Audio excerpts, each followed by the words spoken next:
So hello and welcome to this week's episode of Diary of a Property Pro. Now we're going to go deep into the pros and cons of buy-to-let versus serviced apartments. Now on the face of it, buy-to-let seems a more simple and easy strategy to use, but we're going to unearth some of the unknown problems that landlords have faced when becoming buy-to-let portfolio landlords. We're going to explore why serviced apartment, although on the face of it seems more complicated, is probably a strategy that you want to consider if you want to achieve those goals. We're also going to look at, does that affect negatively or positively the people, residents and businesses in the area where these serviced accommodations are held? We'll also look at the numbers to verify if the government actually know what they're talking about or not. And that points to whether they are telling us the truth about the reasons that they want to bring in this new licensing regulation. So without further ado, let's dive right in. So buy-to-lets. What is the pros and cons of buy-to-lets? What are the pros and cons of buy-to-lets? What are the pros and cons of buy-to-lets? Why would somebody buy a buy-to-let? People think obviously buying buy-to-let, you've got different people. So you've got your person that wants to get into property, get a buy-to-let, get into property, get cash flow, own property, be the big property investor. But what's the cons of all that? I think that's what people are missing in it.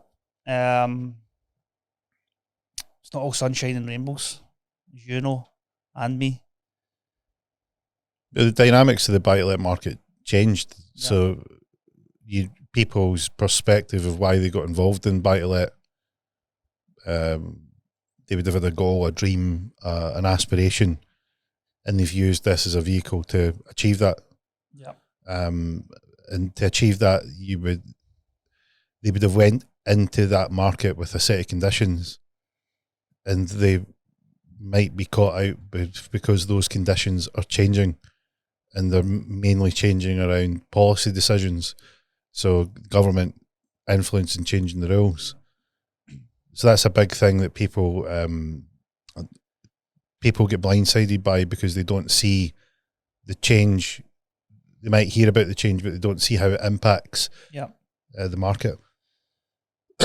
Yeah, all it takes, as you said, is the Bank of England turning interest rates up. When people go to obviously remortgage, they've got this great mortgage percentage of 1.2%, 1%, whatever it was. And then all it takes, as I said, is ramping that interest rate up, obviously due to inflation. It's not going to go down anytime soon until that inflation gets to probably around 1-2% before the Bank of England change that. But what's happening now is they've been so happy on that lower interest rate, they're making that money, and then they're going to get the renewal on their mortgage. That's going to come in about what, 4 or 5% now, 6%. So once they get that renewal, that cash flow that we're making minimises to little or zero. So they're stuck. Mm. You know? Well, I mean, the thing that people don't understand, I mean, there's other policy decisions that impacted the buy-to-let market. So around 2016, they introduced Section 24. Yeah.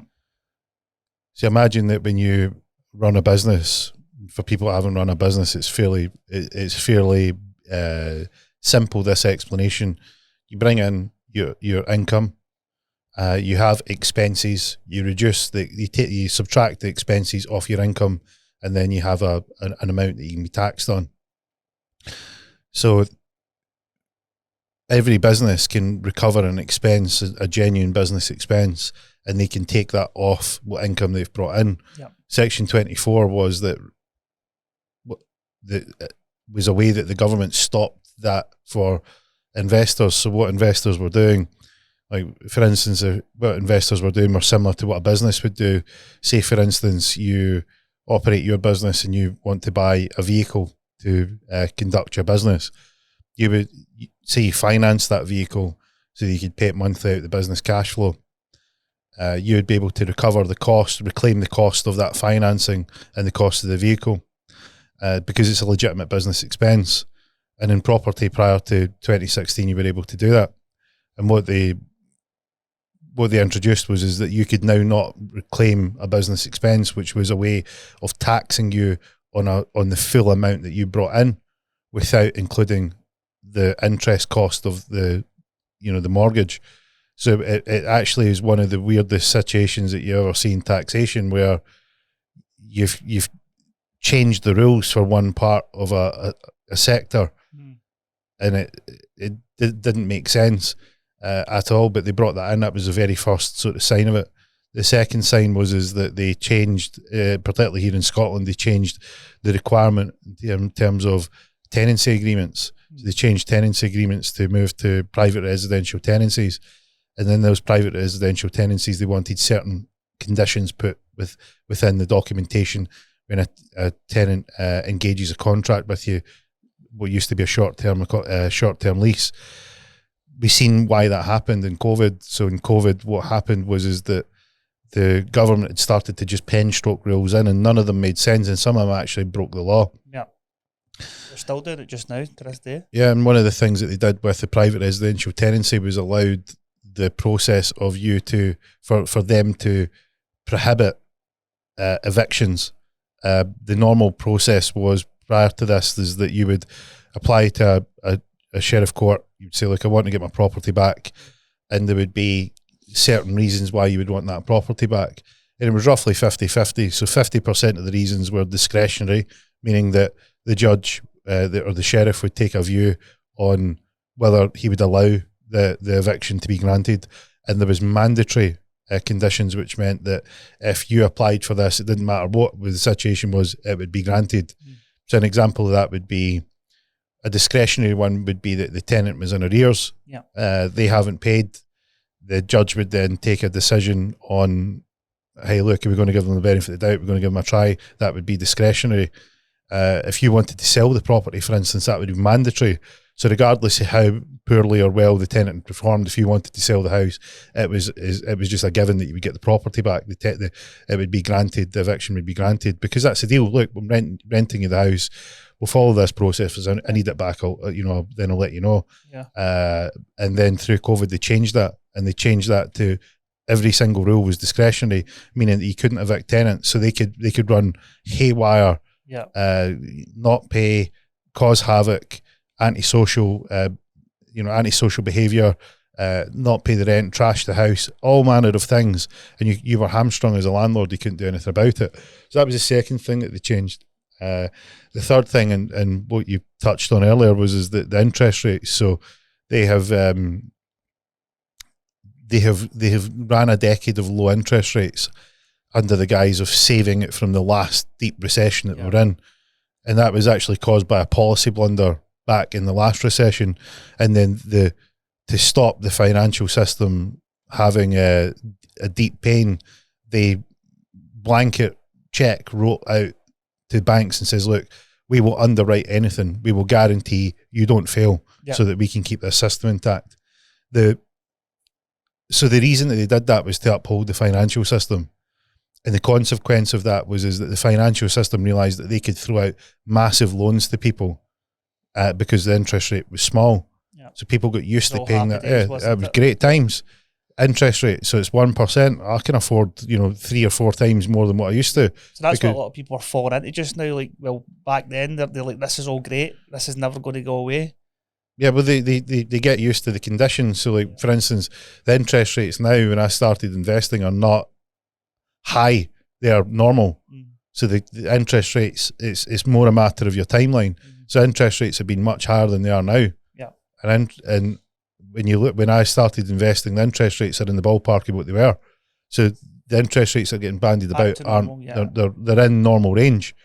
But what people don't realise is that if there are timelines over the last 10 years, the interest rates seem extremely high, and they seem extremely high now. Without going into the dynamics of the economics of it all, it's safe to say that in normal conditions there was normal mechanisms that worked. So a 60-40 portfolio, for instance. So if you had 60% bonds or 40% equities. And you could flip that about. You could have 40% equities, 60% bonds, 60% equities, 40% bonds. The 60-40 portfolio worked because interest rates were in the ballpark of 5-6%. When you go into ultra low interest rate environment, which was a policy decision by the central banks, that then kills off the bond part of it because they're looking for where they can make yield, and they're used to expecting 5 or 6% yield, and now it's at 1 or sometimes negative.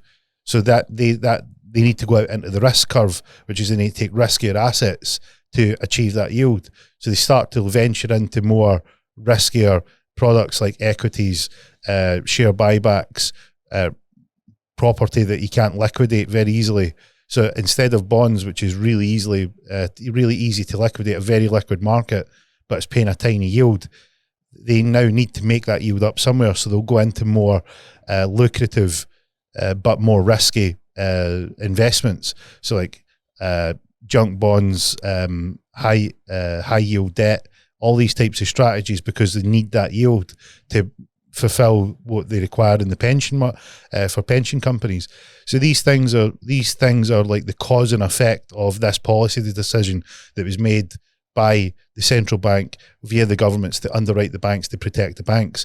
And the banks were the one that caused the chaos in the first place. Yeah. But then that's created an environment where all these pension funds and all these new investors, new mortgagees, new people that are taking loans get used to this really low environment. So they adjust and adapt to that. What happens is they can purchase more and more because the cost of the money is greatly reduced. So now they're used to buying these things. When they buy these things, all the prices are up. House prices are up, car prices are up, anything, all these things that people are consuming. Holidays are higher, all the consumption parts are increasing. Mm-hmm. So you've got to ask yourself, is inflation created by some mystical reason that prices have just went up? No, inflation was created by the policy blunder that was done at the start that's created this environment that's caused prices to rise. And then it was further exacerbated because what happened at the initial part was for 10 years, everyone got used to the low interest rates. Everyone took much more on their mortgage, much higher much more expensive cars.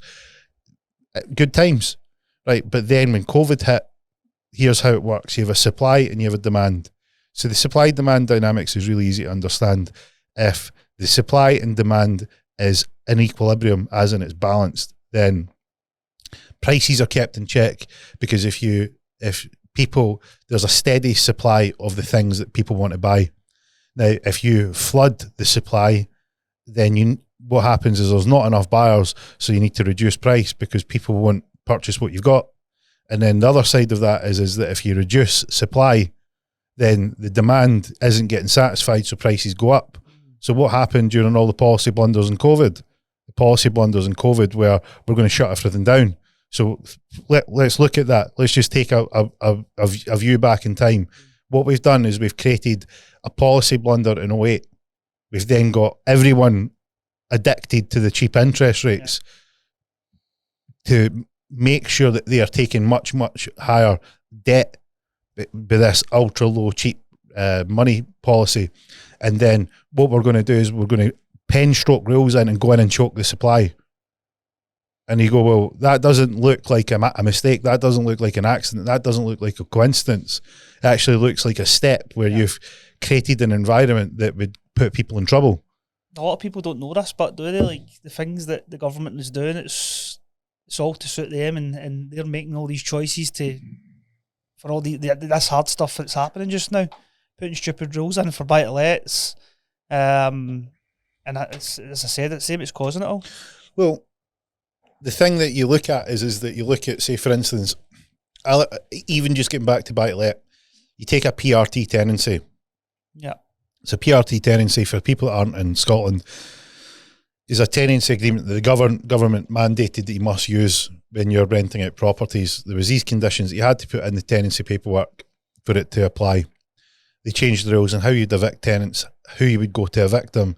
So they essentially control now the HM courts and tribunals. So they're the one that wrote the rules, and they're the one that decide if you're allowed to do something with it. So it's essentially taking away your control of something what you can do with your asset. and they can change those rules based on what they want. And before COVID, you would have given the government the benefit of the doubt. Most people did, and they says, look, right, there was a few people making noises about, hey, this doesn't look very good, but the majority of people went, look, the government have got our best interest in heart, and they're here to look after us, and everything the government say are good, right? What was your thoughts on that when it was coming out? Yeah, I thought to myself, this, like, you're trying to solve a problem that doesn't exist. Yeah. So why would you want to change this document to something else? Like, there was no discernible benefit. There was no reason. There was no rhyme or reason to it. It's like, imagine everything's running well in whatever it is that you're doing. Yeah. And then someone comes along and says, hey, look, we're going to put in this new rule and this new stuff. And you go, for what? Why? Yeah, for what? Like, explain to me why. And then most people, if you can explain to them why, they can get on board with it. But the government never had any explanation to it. Like, for instance, they never had any explanation to the Section 24. Yeah. Other than it seemed a way to increase taxation. Yeah. It seemed a way to push investors out the market. It seemed a way to be able to influence who could invest based on what rules they wanted to put in. So there's market manipulation. Yeah. The government then decided to then go in and pursue this change of the documents through the PRT, and there was no discernible benefit, but most of the people just went along with it. They were like, look, what can you do? That's the rules, we'll play along. Yeah. It's the government. That's the usual. The government, I don't know what to do. We can't do anything. Not enough people standing up. No, they don't. And this is the thing, is like they're too chicken-hearted. What people forget is that we borrow our power and give the authority to the government to act on our behalf. Yeah. And we must make sure that the government act on our behalf. And when it becomes clear that the government aren't acting on our behalf, we need to make it clear that we won't stand by that. Yeah. And if they continue to do it, then we must remove that government. Because they're not fit for purpose. They aren't following the mandate that they were given under, their democratic oath that they swore to uphold when they entered office. They didn't follow the Nolan principles that they agreed to. Mm-hmm.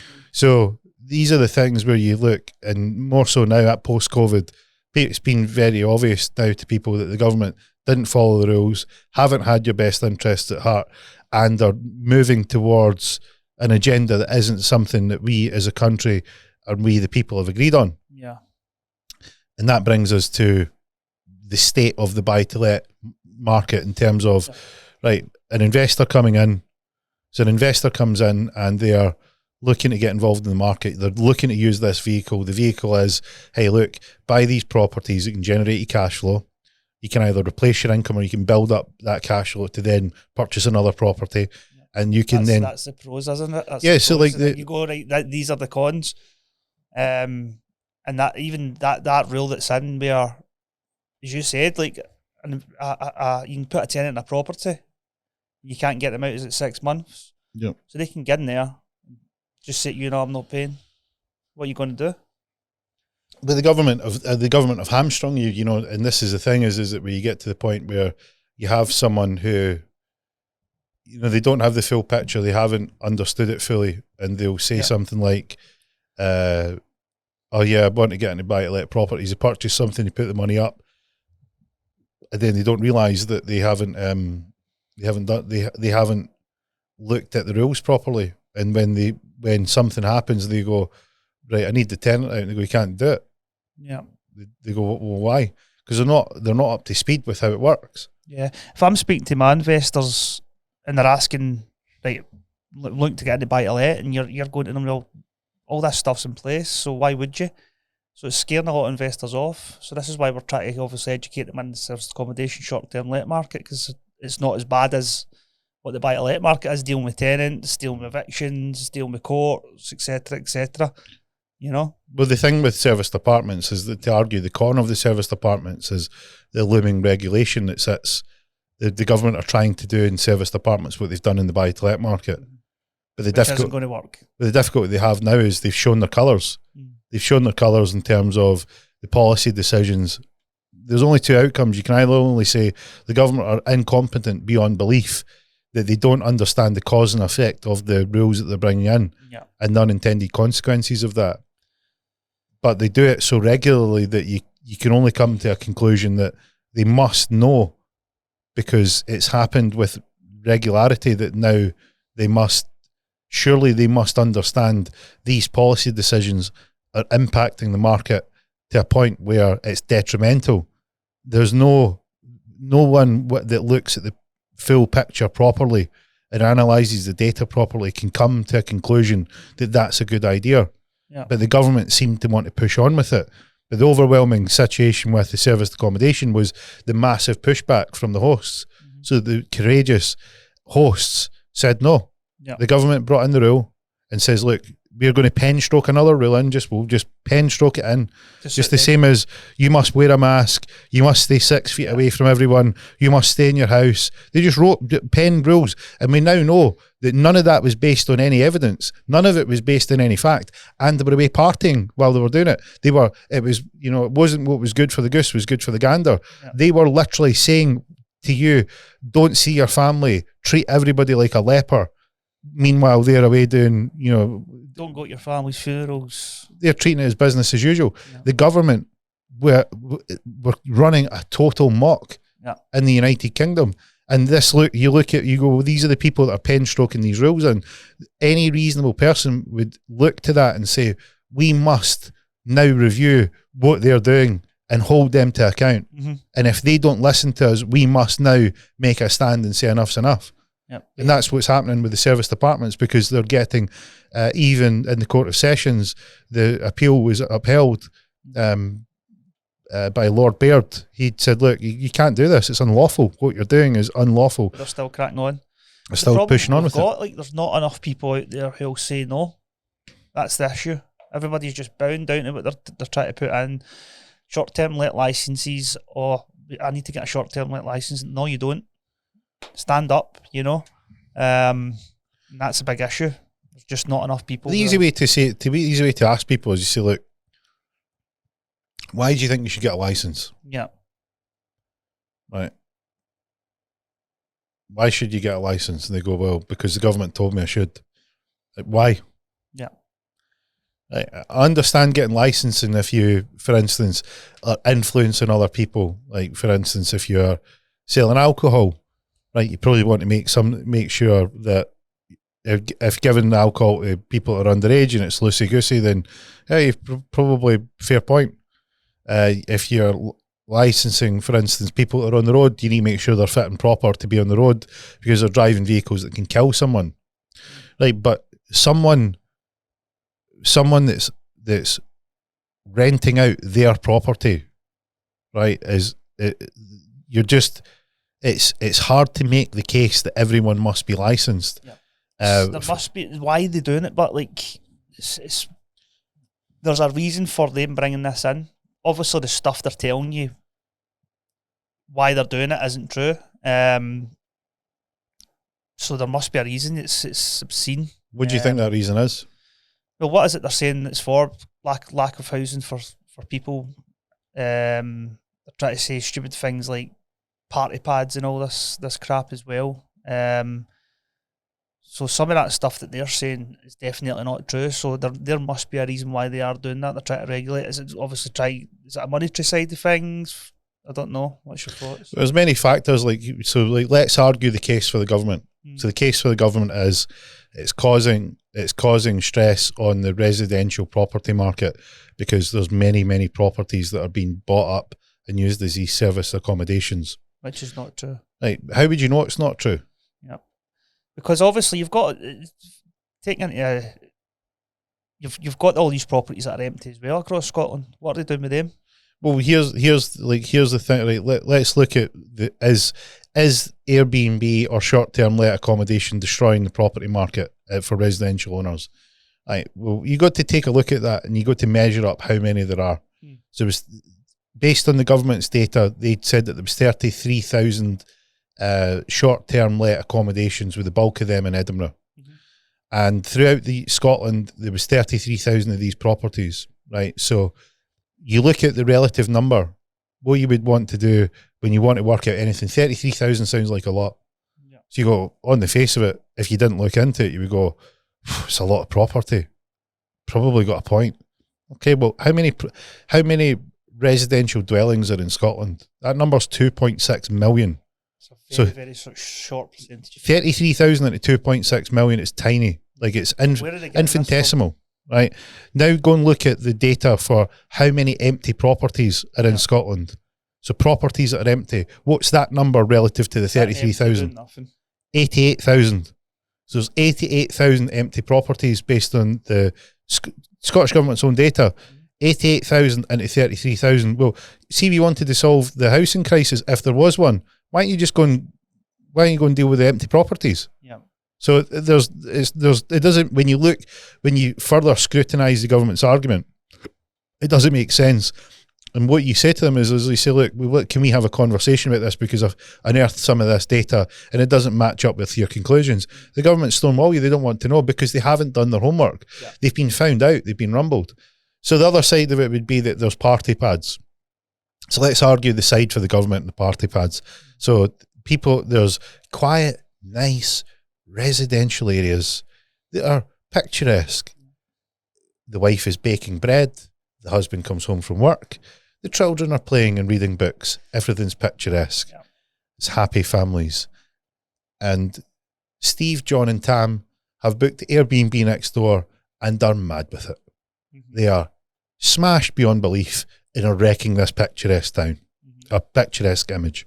Is that true? Right. So given that we've identified the relative number of properties that are these Airbnb short-term let style accommodation are infinitesimal to the overall size of how many houses are in Scotland, we can say that everyone that's coming to a short-term let accommodation are treating it as a party pad? Absolutely not. If you're running a correct business and you've got a good structure there and you're vetting the people that are going into the property, that's not happening. I'm all for one of getting properties compliant, getting all the right certificates, etc., making sure your business is run correctly. But to say that every single Airbnb is a party pad and it's causing issues with the residential area is just beyond a joke. You say that to somebody like a buy-to-let landlord. You take somebody who's got a buy-to-let landlord and you go, listen, like you've been involved with buy-to-let properties and you've been involved with serviced accommodation properties. Which one of you had more problems with? It's got to be buy-to-let, you know. Right. So, like, there's one that they've regulated it to death. They've regulated it to the point that it's putting people off entering that market. Yep. Right. They've regulated it to the tenant's favour to such a point that a tenant can go and cause havoc, not pay rent, and not be evicted. And party. And there is nothing. They have hamstrung the police, they've hamstrung the council, they've hamstrung the landlord. And it's the government's own doing. And then they've got the audacity to say, hey, look, you should let us regulate the next part of the industry. You're like, it's madness. It's educating the residents as well. I've spoke to many residents, like next door neighbours, etc., to some of our short-term let properties, and you're going to them, would you not rather us have a property that gets looked after, gets kept, maintenance gets kept up to date, bins are getting collected, place is looking good, we're vetting the people who are coming in, or would you want me to put Geo and Annie, who are junkies, into your property, who are partying every night, the place is a riot, they've never got the blinds open, the place smells, you know, so it's kind of educating the next door neighbours and the residents that way as well. And see, when you actually speak to them about that, they're like, you're probably right, you know. Mm-hmm. Yeah. So what was the other one? The government had said that there's not enough housing stock. Well, given the fact that they are the arbiters and gatekeepers of the planning department, then you've got to ask yourself the question, so see your planning rules, are they overly restrictive? Are you allowing house builders to build new houses? How many social houses have you built? Mm-hmm. You know how and if the social housing stock's dwindling, is that anything to do with your £1.9 billion circle contract to house these illegal immigrants that are just en masse coming into the country? Is that anything to do with the stress on the system? If you want to talk about people that are going to an accommodation, what about this huge wave of people that are in hotels of military-age males that are in there and has caused havoc? The police are reporting lots of uptaking crime, theft, attempted abduction, rape, all these sorts of things that are happening on the streets of the United Kingdom. So you've got on one hand a government saying people coming to stay in your short-term let accommodation is dangerous and for the neighbourhood, and it's causing problems and it's causing hassle. Right. I would put it to the government.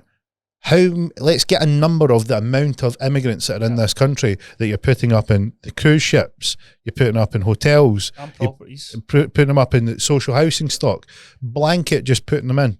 And you say, well, you know, the pot can't call the kettle black here. Yeah. And I think that you're doing a really, really bad job at covering your tracks. And this is the thing is that they don't want you to poke around those numbers because it would point that they're actually the ones causing the issue. Definitely. I mean, that's we're obviously kicked off about the pros and cons of buy-to-let, but stepping into serviced accommodation as well, it's not all bad. It's not what everybody thinks it is, you know. And as I said, if you've got a business and you're running the business correctly and you're vetting the guests, like most of the guests that we're getting in are contractors as well, so decent people who are probably working most of the day anyway, you know, staying there long term. We do obviously get a lot of holiday makers who'll come and go as well, but these people are also vetted. We'll speak to them before they come to the property. They're booking through platforms that are good platforms as well, you know. So as I said, it's about educating not just the investor, but people are staying around the area as well. Spoke to many neighbours and just says to them, listen, any issues, like, this is our number, and again, running the business correctly, you know. Well, so given that you've got experience in purchasing buy-to-let properties and seeing the full picture, and you've got experience purchasing serviced apartments, would there be a situation where you think there's a case to be argued for both of those as a strategy, or would it be are you pretty much back in the younger days when we just get started, it was all buy-to-let. That's obviously before all the interest rates went up and stuff like that, and when we were running the numbers for investors, the numbers were good. But once you obviously get into government putting these stupid rules in place and stuff as well, like I wouldn't want to put my shoes in an investor and say, like, I'm going to get you a buy-to-let, everyone's going to be great, and I'm not telling them all the bad stuff about it, and then further down the line they're stuck with a property, there's a tenant in there not paying, etc. Interest rates are ramping up, your profits are going to be dropping. So the one that we're pushing on now is serviced accommodation. The reason why that is, obviously they're trying to bring in the short-term let license as well, but obviously a lot of people are debunking that and saying no. We're pushing the serviced accommodation strategy to investors for the reason why more cash flow, your property's getting looked after, you're not dealing with a tenant, etc., you know. So definitely pushing for serviced accommodation rather than to buy to let for the reasons. And so let's argue that someone is maybe not that over enamoured by you making money and an investor making money, and they're like, what's that going to do for me and living in this area? Like, what? Because you get a lot of the dim views that this is just going to investors. So what would you say is the other side of that for people? What benefit is serviced apartments to someone that's in the area or an area as a whole? It depends on the area as well and who you're putting in there, but like in places like are rural and in the Highlands, if you're going to cut off a lot of the short-term let, what's that going to do to the area for people visiting? Obviously bringing money into the area as well, so you've got to think of the tourism aspect of it as well for Glasgow. I heard something the other day obviously about the parking in Glasgow now. They're trying to put it up to 10 PM at night, which what's that going to do to the industry as well in Glasgow? So stuff like that as well. Tourism coming into Glasgow, if they're going to cut off a lot of the short-term lets, Glasgow and Edinburgh, what's that going to do to the tourism market? It's not just the tourism market, as in people think tourism, there's people buying fridge magnets and postcards and tartan hats. Like there's the businesses, the restaurants, the bars, the tourist locations, the little shops that people pop in and buy something from, get food and ferries, you know, all this sort of stuff. When you look at the overall economic impact of someone coming here and spending time in Scotland, and you look at what they do when they're here, and you look at how they spend their money, like that money filters into the local economy. Like that person that says to you, what's this going to do for me? Well, wherever you work will have a connection to that income that comes from there. You know, so like say you're a bus driver and you say, well, hey, look, that I don't see any benefit of this. And it's like, well, your company that's organised that bus has a flow of people that they service that makes it worthwhile to give you a job and put a bus on that road and maintain it and run it and keep it going. So that requires people to purchase tickets. And if they're not purchasing tickets because you've cut off some of the supply because these people can't stay anywhere, then, you know, your job's on the line. And they don't see the domino effect. Yeah, so you've got these people who need it for their businesses, but you've also got them saying, oh, I don't want short-term let next to my house. I want this all away. That goes away. What happens to their businesses, you know? So you've got a balance in that there. And again, educating these people and saying, like, listen, without this and without people coming to this area, your business isn't going to work. It will work to a certain extent, but it's going to definitely harm it, you know? Well, that's good food for thought for people out there. What's the difference between buy-to-let and serviced apartments? Yeah, pros and cons. Getting the real truth here. The Diary of the Property Pro. We're telling you the good, the bad and ugly. So we hope you enjoyed this week's episode of Diary of a Property Pro. We covered off, is the government's numbers accurate or not? Well, you can you can make the decision on that. Is buy-to-let still a viable structure? Is it something that you would want to get involved in today? And what consequences have buy-to-let landlords faced by just blindly accepting some of the government's new policies that they've put into play? What should you do if you're a buy-to-let landlord? And what's your options if you do have a property and want to consider renting it out? In serviced apartments, when run well, they can make a huge benefit, not only to the investor, but also the people that are in that area. So you can follow us on all our social media channels, Diary of Property Pro. You can follow us on YouTube if you want to see this in video. We're on all the major places where you can listen to a podcast. Remember, we're opening up a property community that'll be below in the show notes.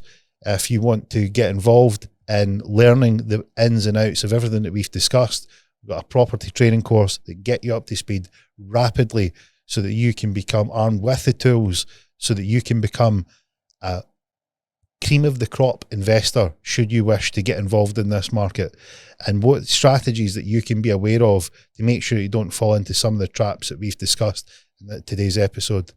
So we hope to see you in the next one, and we will see you then.